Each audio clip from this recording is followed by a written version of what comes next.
भारत में जब भी हम खेल की बात करते हैं ना, तो सबसे पहले दिमाग में सिर्फ एक ही चीज आती है, और वो है क्रिकेट। मतलब क्रिकेट यानी असीमित पैसा, बेतहाशा पावर और एक ऐसा शोर जिसमें अक्सर बाकी सब कुछ दब जाता है। बिल्कुल सही कहा आपने।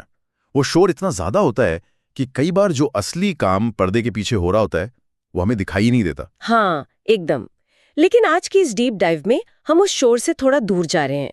हम एक ऐसे व्यक्ति की विरासत का विश्लेषण कर रहे हैं जिन्होंने भारतीय खेलों के एक बहुत ही शांत और लगभग गुमनाम से कोने में एक पूरा ग्लोबल पावर हाउस खड़ा कर दिया। और वो भी एक ऐसे खेल में जिसे लोग शायद टीवी पर देखना तो दूर ठीक से जानते भी नहीं थे। हाँ, और सबसे दिलचस्प बात दिखे कि ये व्यक्ति कोई और नहीं बल्कि भारतीय क्रिकेट के सबसे ताकतवर प्रशासकों में से एक एन श्रीनिवासन के सगे छोटे भाई थे। हम बात कर रहे हैं एन रामचंद्रन की। 1949 से 2026 तक के उनके सफर और हाल ही में 77 वर्ष की आयु में उनके निधन के बाद आज हम इस विषय पर चर्चा कर रहे हैं। उनके निधन के बाद ये चर्चा और भी जरूरी हो जाती है क्योंकि उनके काम का जो असली असर है वो अब ज्यादा गहराई से समझ आ रहा है। बिल्कुल। आज हमारे सामने मौजूद आधिकारिक रिकॉर्ड्स और खेल प्रशासन के ऐतिहासिक दस्तावेज एक ऐसी कहानी कहते हैं जो किसी भी लीडरशिप मैनुअल से कहीं ज्यादा गहरी है। आज का हमारा मिशन न सिर्फ उनके पदों को गिनना है बल्कि ये समझना है कि कैसे पर्दे के पीछे रहकर एक मास्टर आर्किटेक्ट किसी शेल का पूरा गुरुत्वाकर्षण का केंद्र ही बदल सकता है। देखिए, ये जो आर्किटेक्ट वाली उपमा आपने दी है ना जी, ये बहुत ही कमाल की है। अगर हम इसे जमीन पर उतारें तो अक्सर लोग उस शानदार गगनचुंबी इमारत की तारीफ करते हैं जो सामने नजर आती है। हाँ, मतलब जो खिलाड़ियों के मेडल होते हैं या पोडियम पर बजने वाला राष्ट्रगान होता है। बिल्कुल, चमकती हुई ट्रॉफियां और वो सब, यही वो इमारत है। लेकिन कोई उस गहरी खुदाई, उस कंक्रीट और उस नींव के बारे में बात नहीं करता जो उस पूरी इमारत को गिरने से बचाती है। रामचंद्रन जी की कहानी ठीक उसी नींव के निर्माण की कहानी है। तो मतलब आप कह रहे हैं कि ये सिर्फ कुछ नियम बदलने तक सीमित नहीं था? एकदम नहीं। ये समझना बेहद जरूरी है कि जब हम कहते हैं कि उन्होंने स्क्वॉश जैसे एक सीमित दायरे वाले खेल को बदल दिया, तो ये बदलाव कोई छोटा मोटा नहीं था। ये खेल की पूरी पॉलिटिकल इकोनॉमी और उसके इकोसिस्टम को दोबारा लिखने जैसा था। और ये इकोसिस्टम उन्होंने जिन पदों पर रहकर बनाया, अगर हम उनकी सूची देखें तो वो अपने आप में हैरान करने वाली है। मतलब उनके करियर का विस्तार देखिए। 2014 से 2017 तक वो इंडियन ओलंपिक एसोसिएशन यानी आईओए के अध्यक्ष रहे। और उससे पहले वो इसी संस्था के कोषाध्यक्ष भी थे। हाँ, वो भी है। और फिर अगर हम वैश्विक स्तर पर जाएं तो 2008 से 2016 तक पूरे 2 कार्यकाल के लिए उन्होंने वर्ल्ड स्क्वैश फेडरेशन या WSF के अध्यक्ष पद को संभाला, जो कि अंतर्राष्ट्रीय स्तर पर स्क्वॉश की सबसे बड़ी संस्था है। बिल्कुल। इसके साथ ही squash rackets federation of India यानी SRFI के महासचिव के रूप में वो भारत में इस खेल की मुख्य प्रेरक शक्ति रहे। और इसके अलावा एशियन स्क्वैश फेडरेशन के संरक्षक और इंडियन ट्रायथलॉन फेडरेशन के CEO जैसे पद भी उनके नाम रहे। इतने सारे पद और वो भी एक ही समय के आसपास। वही तो, इन संस्थाओं के नाम सुनना एक बात है, लेकिन एक ही समय में घरेलू, महाद्वीपीय और वैश्विक प्रशासन को संभालना, ये तो मुझे किसी 3D शतरंज खेलने की तरह लगता है। अरे वाह, ये 3D शतरंज की एनालॉजी यहाँ बहुत ही सटीक बैठती है ना? मतलब एक बोर्ड पर आप भारत की राजनीति संभाल रहे हैं, दूसरे पर एशिया की राजनीति देख रहे हैं और तीसरे पर पूरी दुनिया की।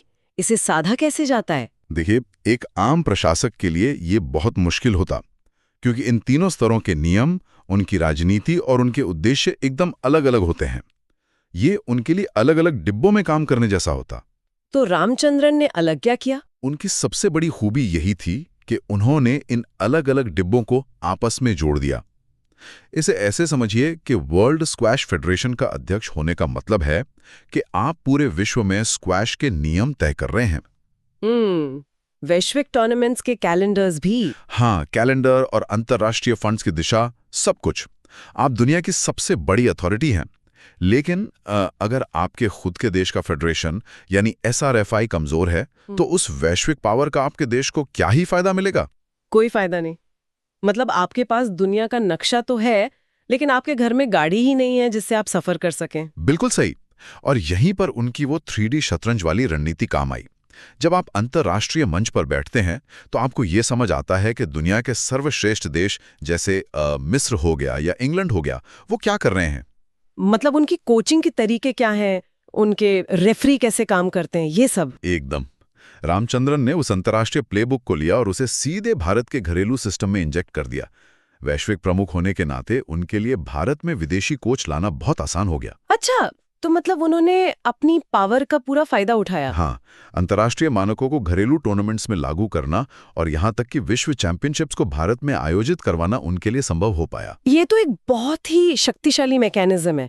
इसे अगर मैं आसान भाषा में कहूँ तो उन्होंने ये सुनिश्चित किया कि जब वो वर्ल्ड फेडरेशन में बात करें तो भारत का वजन महसूस हो, और जब वो भारत में नीतियां बनाए तो उनमें विश्व स्तर की गुणवत्ता हो। बिल्कुल, उन्होंने दोनों तरफ से सत्ता का एक बेहतरीन लेवरेज उठाया और यही वजह है कि भारत सिर्फ एक हिस्सा लेने वाला देश नहीं रहा, बल्कि स्क्वैश की दुनिया में एक बड़ा डेस्टिनेशन बन गया। डेस्टिनेशन बन गया, ये एक बहुत ही अच्छा पॉइंट है। जब आपके पास ऐसी सत्ता होती है तो आप दुनिया को अपने घर आने पर मजबूर कर सकते हैं, और जब दुनिया आपके घर आती है तो आपके खिलाड़ियों को बाहर जाकर संघर्ष करने की जरूरत नहीं पड़ती। सही बात है, दुनिया को अपने घर लाना एक बात है, लेकिन सत्ता और प्रभाव चाहे जितना भी हो, अगर वो कागजों और कमिटियों की मीटिंग से बाहर नहीं आता तो उसका जमीन पर कोई असर नहीं होता ना। हाँ, कागजी शेर होने का कोई फायदा नहीं है। बिल्कुल, एक आर्किटेक्ट का ब्लूप्रिंट तब तक बेकार है जब तक कि जमीन पर ईंटें ना रखी जाएं, और हमारे रिसर्च स्रोत बहुत स्पष्ट रूप से बताते हैं कि रामचंद्रन ने ईंटें रखीं और बहुत ही ठोस ईंटें रखीं। आप उस एकेडमी की बात कर रही हैं ना? हाँ, हम बात कर रहे हैं साल 2000 की, जब उन्होंने चेन्नई में इंडियन स्क्वॉश एकेडमी यानी ISA की स्थापना की। और ये वो कदम था जिसने भारत में स्क्वॉश को एक सीमित इलीट क्लबों वाले खेल से निकालकर एक प्रोफेशनल पावर हाउस में बदल दिया। इस बदलाव की गहराई को समझने के लिए ना हमें थोड़ा पीछे जाना होगा। मतलब 2000 से पहले भारत में स्क्वैश का क्या स्वरूप था? शायद ज्यादा लोग इसके बारे में जानते भी नहीं थे। एकदम नहीं जानते थे। ये कोई ऐसा खेल नहीं था जिसे आम जनता खेलती हो। ये बड़े बड़े जिमखाना और एलीट क्लबों के बंद दरवाजों के पीछे खेला जाने वाला खेल था। इसे एक तरह का नीच खेल माना जाता था। मतलब सिर्फ कुछ खास लोगों का खेल। हाँ, और अगर किसी खिलाड़ी में टैलेंट होता भी था ना, तो उसे अच्छी ट्रेनिंग के लिए विदेश जाना पड़ता था, जो कि बहुत ही महंगा और मुश्किल काम था। और यहीं पर ISA ने पूरी कहानी पलट दी। अगर मैं इस अकेडमी को आज के कॉर्पोरेट चश्मे से देखूं ना, तो ये मुझे एक स्टार्टअप इंक्यूबेटर की तरह नजर आती है। स्टार्टअप इंक्यूबेटर, ये काफी दिलचस्प तुलना है। कैसे? देखिए, हम देखते हैं कि टेक की दुनिया में एक इंक्यूबेटर कैसे काम करता है। वो कच्चे आइडियाज को एक छत के नीचे लाता है, वहां विदेशी या अनुभवी वेंचर कैपिटलिस्ट मेंटर्स आते हैं। हाँ, उन्हें सही इंफ्रास्ट्रक्चर मिलता है। बिल्कुल, उनके विदेशी दौरों के लिए सीड फंडिंग दी जाती है ताकि वो आइडिया एक $1 बिलियन कंपनी बन सके। ISA ने बिल्कुल यही मॉडल अपनाया। बस फर्क ये था कि यहाँ कंपनियों की जगह वर्ल्ड क्लास एथलीट्स तैयार किए जा रहे थे। मैं इस इंक्यूबेटर वाले विचार को थोड़ा और आगे बढ़ाना चाहूंगा। देखिए, एक इंक्यूबेटर तभी सफल होता है जब उसमें विश्व स्तरीय संसाधन हो। सिर्फ नाम के लिए जगह दे देने से कुछ नहीं होता। हाँ, इंफ्रास्ट्रक्चर सॉलिड होना चाहिए। बिल्कुल। रामचंद्रन ने 2000 में सिर्फ एक इमारत नहीं खड़ी की थी। उन्होंने अंतर्राष्ट्रीय स्तर के ग्लास कोर्ट्स बनाए। खेल विज्ञान, न्यूट्रिशन, मनोविज्ञान, वो सब कुछ जो यूरोप की टॉप अकेडमियों में होता था, उसे एक ही छत के नीचे चेन्नई में ला खड़ा किया। वाओ, मतलब ये तो बहुत ही दूरदर्शी कदम था। बहुत ज्यादा। ये रातों रात नहीं हुआ, लेकिन इसका विजन बहुत स्पष्ट था। इससे हम इस तरह से भी देख सकते हैं कि उन्होंने भारत के टैलेंट को दुनिया में एक्सपोर्ट करने के बजाय ना, दुनिया के स्टैंडर्ड्स को भारत में इंपोर्ट कर लिया। क्या बात है, एकदम सही कहा आपने। यही वो असली शिफ्ट था, और इस एक जगह ने, जिसे अब हम चेन्नई हब कहते हैं, टैलेंट को निखारने की एक फैक्ट्री का रूप ले लिया। क्योंकि सिर्फ टैलेंट के भरोसे तो नहीं बैठा जा सकता ना। बिल्कुल नहीं, टैलेंट तो हर दौर में होता है। भारत में टैलेंट की कभी कमी नहीं रही, लेकिन बिना सही इकोसिस्टम के वो टैलेंट बस क्लब लेवल पे ही दम तोड़ देता है। और इस चेन्नई हब के नतीजे भी हमारे सामने हैं। जोशना चिन्नप्पा, दीपिका पल्लिकल, सौरव घोषाल, ये वो नाम हैं जिन्होंने न सिर्फ भारत में बल्कि अंतर्राष्ट्रीय स्तर पर मेडल्स जीते और हैं। वैश्विक रैंकिंग में अपनी एक बहुत ही मजबूत जगह बनाई। हाँ, और ये सभी इसी इंक्यूबेटर की उपज है। अगर 2000 में ISA की वो नींव नहीं रखी गई होती तो शायद हम आज इन खिलाड़ियों के नाम इस तरह नहीं ले रहे होते। यहाँ जो बात मुझे सबसे ज्यादा प्रभावित करती है वो है इस पूरे इंफ्रास्ट्रक्चर का सस्टेनेबल होना। मतलब खिलाड़ी आते हैं, अपना चरम प्रदर्शन करते हैं और फिर रिटायर हो जाते हैं। हाँ, खिलाड़ियों का करियर तो सीमित होता है। लेकिन अगर इंफ्रास्ट्रक्चर मौजूद है ना, तो वो अगली पीढ़ी के लिए रास्ता तैयार करता रहता है। रामचंद्रन ने ये सुनिश्चित किया कि चेन्नई हब सिर्फ एक पीढ़ी के खिलाड़ियों के लिए ना हो, बल्कि वो एक ऐसी मशीन बन जाए जो लगातार चैंपियन पैदा करती रहे। ये किसी भी प्रशासक के लिए सबसे बड़ी सफलता होती है कि वो कुछ ऐसा बना दे जो उसके बिना भी काम करता रहे। अब जब कोई जमीनी स्तर पर इतना बड़ा बदलाव लाता है और साथ ही अंतर्राष्ट्रीय मंच पर इतना मजबूत प्रभाव रखता है, तो जाहिर है कि दुनिया इसे नजरअंदाज नहीं कर सकती। बिल्कुल नहीं कर सकते। और हमारे दस्तावेज बताते हैं कि उनके इस काम को राष्ट्रीय और अंतर्राष्ट्रीय दोनों स्तरों पर बहुत ऊंचे दर्जे की मान्यता मिली। इन मान्यताओं की टाइमलाइन और उनका स्वरूप समझना बहुत जरूरी है हमारे लिए, क्योंकि ये सिर्फ सामान्य प्रशस्ति पत्र नहीं थे जो हर किसी को मिल जाते हैं। हाँ, बिल्कुल। स्रोतों के अनुसार साल 2011 में भारत सरकार ने उन्हें राष्ट्रीय खेल प्रोत्साहन पुरस्कार से सम्मानित किया और ये पुरस्कार विशेष रूप से उत्कृष्ट खेल अकादमियों की स्थापना के लिए दिया गया था। ये बहुत बड़ी बात है। और इसके बाद साल 2016 में अंतर्राष्ट्रीय ओलंपिक समिति यानी आईओसी ने ओलंपिक आंदोलन में उनके उत्कृष्ट योगदान के लिए उन्हें ओलंपिक ऑर्डर सिल्वर से नवाजा।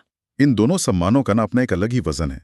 जब हम 2011 के राष्ट्रीय पुरस्कार की बात करते हैं, तो भारत सरकार ने स्पष्ट रूप से उनके उस इंक्यूबेटर मॉडल को मान्यता दी, जिसकी हमने अभी चर्चा की थी। मतलब सरकार ने माना कि ये काम वाकई जमीनी स्तर पर हुआ है। हाँ, सरकार ने माना कि सिर्फ खिलाड़ियों को इनाम या पैसे देना काफी नहीं है, बल्कि अकादमियां स्थापित करके एक पूरा सिस्टम बनाना कहीं ज्यादा महत्वपूर्ण है। और ये जो ओलंपिक ऑर्डर है, इसके बारे में क्या कहेंगे?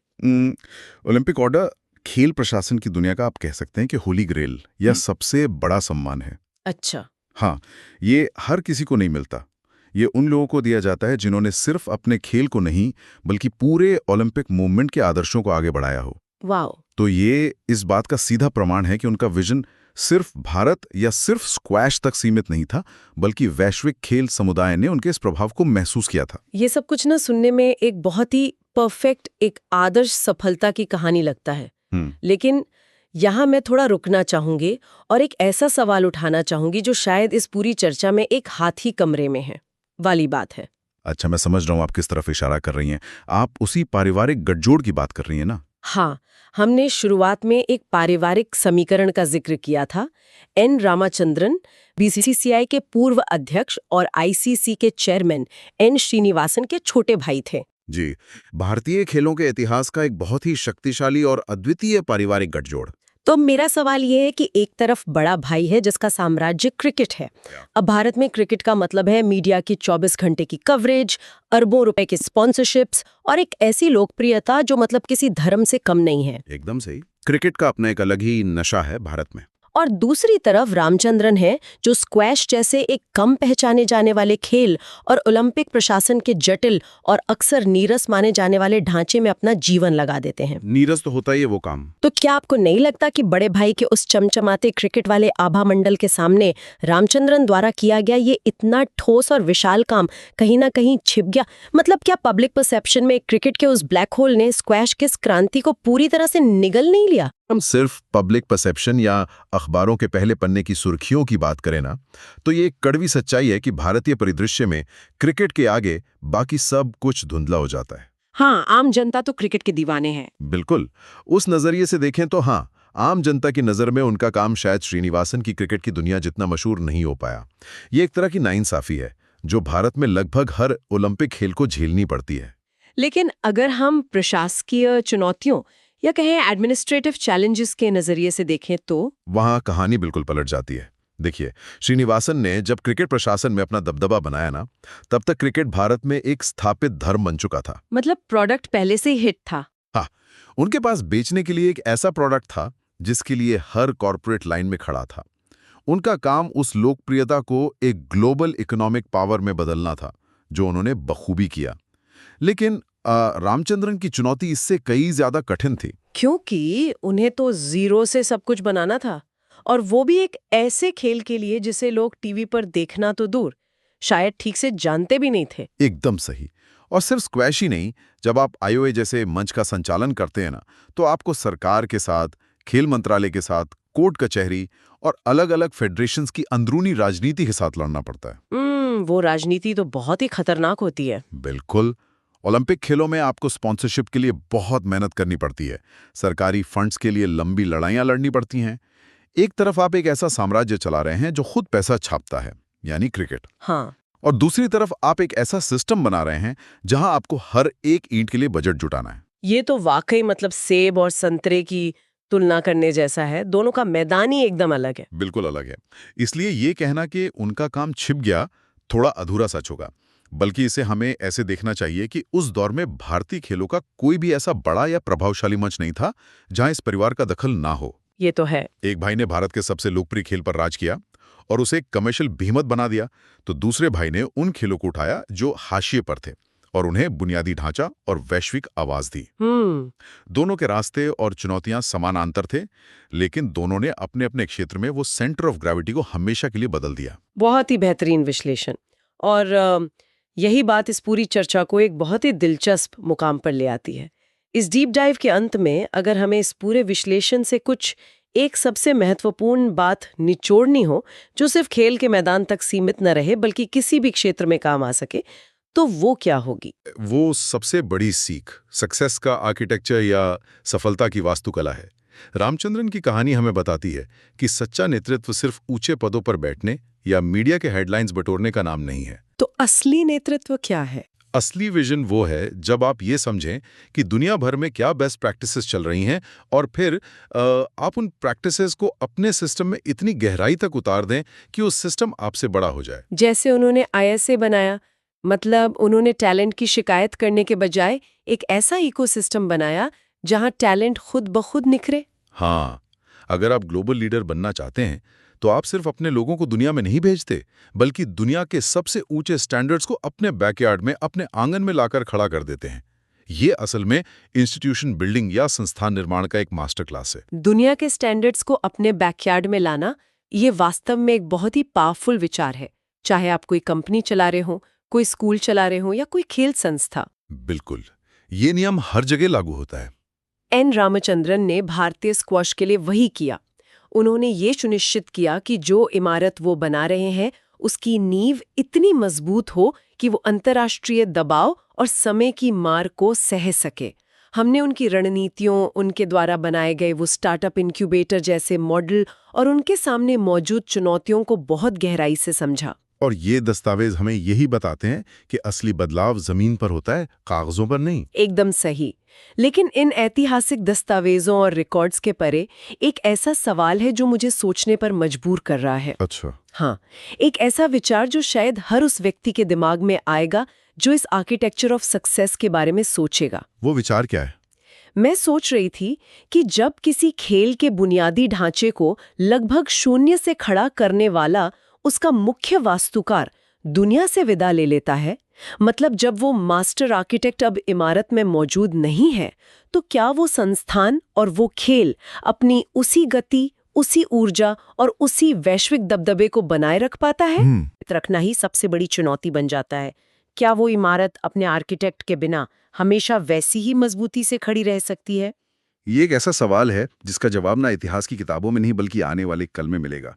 ये वाकई बहुत ही गहरा सवाल है। और इसी विचारोत्तेजक सवाल के साथ हम आज की इस गहन चर्चा को यहीं विराम देते हैं। NM रामचंद्रन की विरासत सिर्फ उनके द्वारा जीते गए पद नहीं, बल्कि उनके द्वारा बनाई गई वो नींव है जिस पर आने वाले कई दशकों तक भारतीय खेल खड़े रहेंगे। बिल्कुल। उनके इस सफर और उस नींव के भविष्य पर सोचने के लिए सुनने वालों के पास काफी कुछ है।